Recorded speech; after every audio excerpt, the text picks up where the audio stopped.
Bumisita si Pangulong Rodrigo Duterte sa burol nagnapatay na pulis sa isang buy-bus operation sa Taytay, Rizal. Sa kanyang press conference, sinabi rin ng Pangulo na malapit na niyang ilabas sa mga pangalan ng mga personalidad na kasama sa kontrobersyal na drug matrix. Samantala, ikinatutuwa naman ni Pangulong Duterte ang nagiging takbo ng peace talks sa Oslo, Norway. Si Sweden Velado mag-uulat, Sweden. Yes, maraming salamat, Aljo. Around 30 minutes ago ay kadadalo lang ni Pangulong Rodrigo Roa Duterte sa burol ni Inspector Mark Hill Garcia.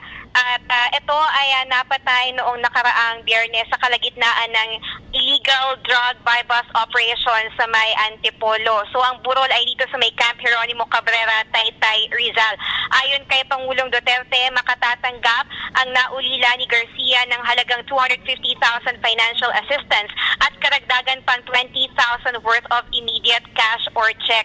Aljo, sa naganap na press conference ni Pangulong Duterte ay muli na naman itong nabanggit yung controversial na drug matrix kung saan lumutang na naman yung mga pangalan ni na Senadora Laila De Lima at yung kanyang alleged driver lover na si Ronald Dayan.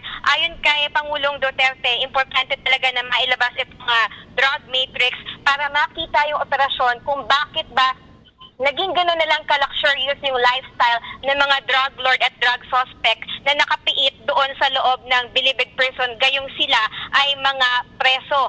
Ayon kay Pangulong Duterte, bukod kila De Lima at Dayan, meron pang around 6 to 7 personalities na nandoon sa may drug matrix. May kasamang governor at police superintendent, subalit hindi niya pa pinapangalanan. Actually, hindi pa nagbibigay si Pangulong Duterte ng exact date kung kailan niya ilalabas yung drug matrix, pero ang sabi niya lang sa atin, he will release it anytime soon.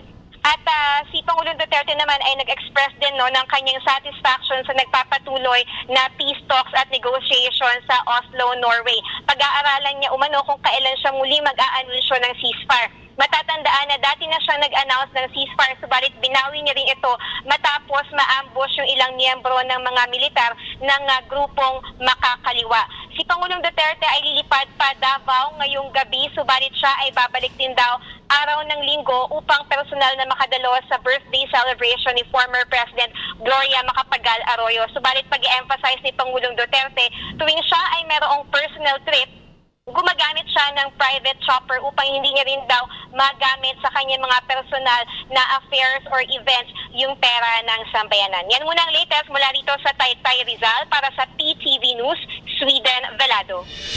Maraming salamat, Sweden Velado. Ako po si Cathy San Gabriel. Subscribe na sa PTV YouTube channel. I-click lang po ang subscribe button.